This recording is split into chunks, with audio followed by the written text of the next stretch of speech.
Hi folks, welcome to the next part in my Reliant Regal restoration, where today we're going to be looking at some ancillary bits that need refurbishing, namely the suspension, front suspension parts. See you in a minute.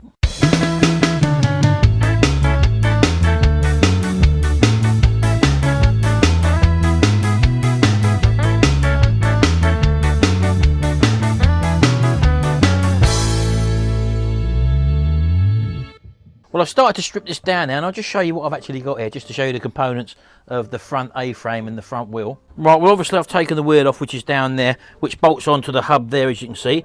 Now the wheel bearing and the kingpin in this are actually very good. So now if I show you around the back here, let's lay that down a bit first, hold on. The actual kingpin sits in here, and top and bottom you've got some little grease nipples there to repack the actual kingpin itself, top and bottom. And this is the back plate, as you can see, which is, again, it's normally held on by 4 bolts, and I can't actually take this off unless I actually removed the front hub assembly and to get the wheel bearing off as well, which I don't really want to do because that wheel bearing is actually fine, and also the kingpin is fine. The kingpins for these cost about £50, plus another £20 I suppose for a bearing kit, so that's £70 I don't really need to spend on this front. So all I really want to do is to be giving this a good clean up, and I'm going to try and strip all the paint off by putting it in the my sandblasting cabinet, if I can get it in there.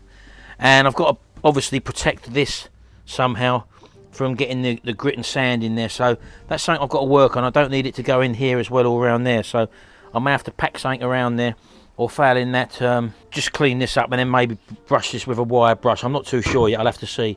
So initially I could probably put this lot in a bag, a plastic bag, so that I can possibly sandblast this if I can get it in there. So I'm going to try and get it in now. And just to show you the other things, this is the front drum as well, which again I'll be able to sandblast this no problem, so that's fine. I've got the shock absorber here, which is the front shock. Now this actually doesn't look in too bad condition, and I may be able to put that in there to sandblast all this, to get all this corrosion off there. And again, it's not sort of thing where you want loads of grit flying about inside this, because you've got the piston that goes up and down there, so I may or may not have to do something with that. This is the old steering arm there, and it looks like that this has possibly had some new boots on it, so I'm not sure if it's been rebooted or what. There's no play in these either, so I don't know whether they have been changed. I would imagine they probably have been changed, but again, I could sandblast that as well, so I'll see how we go with that anyway. Things here, for example, like the brake shoes and the calipers. This one's got an actual split gator there, as you can probably see, so for the sake of probably £15, you can buy new ones of these complete. So rather than actually using a kit to put new seals in it, I should probably replace these in total. There's the brake shoes. I've got a new brake hose to go on, so that's all the ancillary bits anyway off the front. So I'm going to try and put this inside my little sandblasting cabinet now, and we'll try and give it a sandblast just to see what it comes up like, if we can get it in there. So I'll see you in a minute.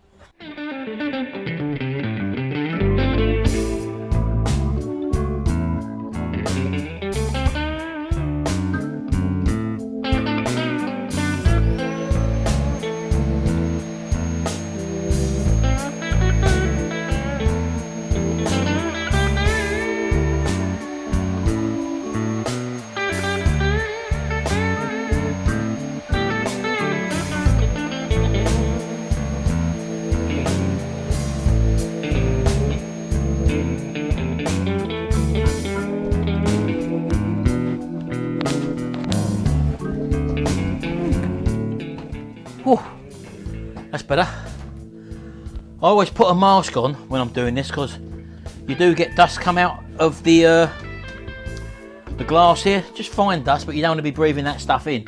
And I need to fix the light inside. I've only got this temporary light at the moment, and half of the problem is I can't see what I'm doing. There is a sticky clear film on the inside which I can pull off and put a new one on, but I've got them down there, but it's just an inconvenience to have this light here. So anyway, that's that. Right, let's see what we got in here.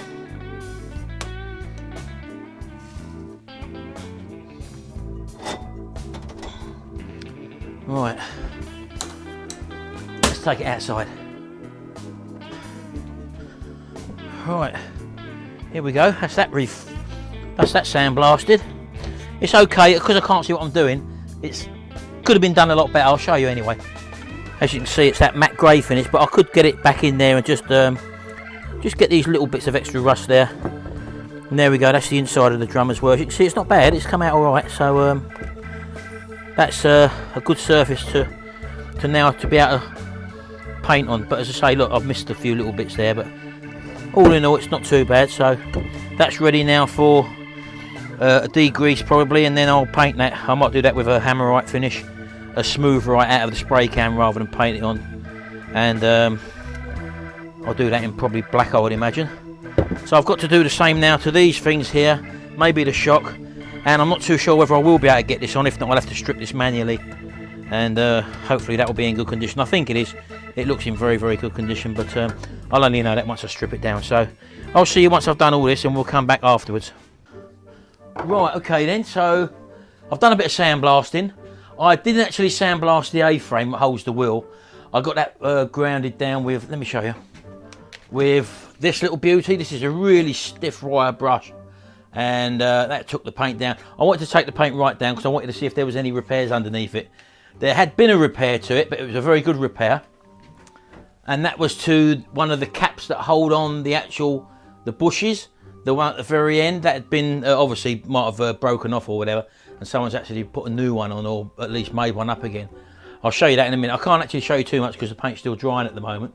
But this is the shock. It's come out probably a little bit better than what I thought because there was a lot of pitting in it. Let me show you that a bit closer up. As you can probably see, there is a fair bit of pitting in it, but all in all, it's sandblasted, not too bad to be honest with you. So I know this shock isn't leaking, and it seems to be in very good condition, and they're very expensive to buy new. So I'm going to make do with this shock and put it on, and once you've had a coat of paint, it should be okay. So that's what I'm going to do there. The wheel drum, as you can see, I've actually coated up now, and that looks very nice. Let's turn that over. So I'm happy with that. Coming over here, again, there's the little arm there that goes on to the end of the track rod end. And again, that's got a nice little plasticky feel to it. It's sort of a satin black finish, this. And this obviously is the track rod arm with the two track rod ends on, which I'm going to leave on there because they seem to be okay, and they've either had new boots on or they have been pretty new at some time, because as you can see there, look, the rubbers are very, very good on them. So and the clips are also very new, so I'd say they're not very old. Coming over here, you probably can't see it too well because of the light, but the A-frame, as I said to you, all this is absolutely fine. There is pit in there, which is obviously the surface, which is now covered in smooth hammerite, so I'm happy with that. And this end down here, I think you should probably just see here, around there, that was a new weld, and these are like new discs on there. So this end section there is actually new, and it is really well grafted onto to this. It might have been these that are broken off, I don't know, as I say, but these are new anyway. So, and you can see the fresh metal here when you took all the paint off. So I'm happy with that. So yeah, that's turned out all right. I've just got to paint the other side of that now, waiting for that to dry at the moment. Now I've got some new parts and stuff. I won't show you them right now, but I've got new calipers to go on the front disc there. I've got to order the brake pads, the brake shoes rather. I've still got to do that. And then basically once that's painted underneath, we're ready to bolt back on the newly powder coated chassis. So that's back now. Let me take you out the front and we're going to have a look what the powder coat has done. It's not too bad. Well, here she is. This is the newly powder coated chassis, and I'm well pleased with it. It's a very good coating he's put on. He's put quite a bit on actually. So let me just show you. I mean, as I say, I wasn't looking at disappearing these welds. I've actually left a few of the old welded patches on. Just sort of like battle scars really, to show that this thing has got a history. So yeah, let me show you. Let's show you around it what he's done. I'll take you back to these bits. You probably remember these bits here that I actually repaired in these sections here. As you can see, the original metal is pitted. I mean, you can't do nothing about that really, but I hope you can see that the actual powder coating is really nice. And the good thing about it and all, that powder coating actually gets everywhere. And if I go underneath here, stuff where you'd really find hard to spray, that is all up in these crevices, all up in there. As you can probably, I don't think you can see that properly, but all the powder coat takes to literally every surface sort of thing without you having to worry about trying to get in these awkward places. So all this bare metal that was on show under here is all actually been recoated up, and it's actually superb. And I don't know whether you remember, this was a patch that I put in along here, this whole patch there. And under here, for example, I did put a patch under here as well, which again has been taken in. And also a patch up there as well. I don't know whether you can really see that, so that's all been done. But as I say, all in all, I'm really pleased with it, and it's a nice solid piece of protective coating it's got on it now. And you know for a fact that it's gone in every nook and crevice sort of thing. All these sort of things here, the hangers and all that. I've got a few threads around here. There's a couple of things which I've got to do, and I mean things like this thread, for example.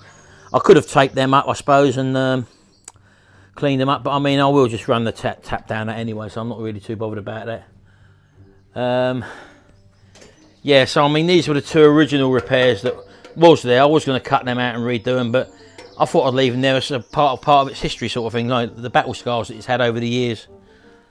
But as you can see, everything's really well covered, and it's a nice plastic powder coating. So really we're very near to reassembling the front end. The last thing I've got to do is just to finish painting the underside of the A-frame, reassemble the brakes. I've got to buy the brakes yet, obviously, and the brake shoes, and repaint the remaining part of the A-frame, and also just give the shock absorber a quick spray paint. So I'm just going to quickly go and do that now.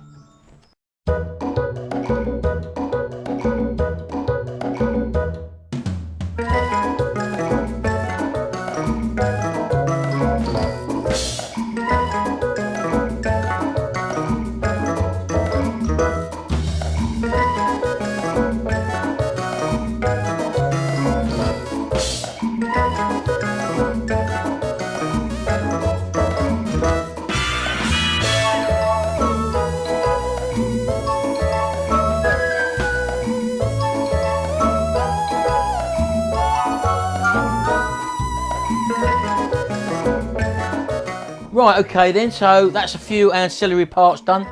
Can't put them back together yet because I've got to wait for the paint to dry and stuff like that. So in the next video we'll be assembling all the front wheel and putting the front wheel back on with the suspension at the front. I'll have the new brake shoes by then, so I can assemble all that as well. I've got the new cylinders so they can go back on, and then we can work on the back axle. So anyway, I'll see you in the next video, and until then, bye for now.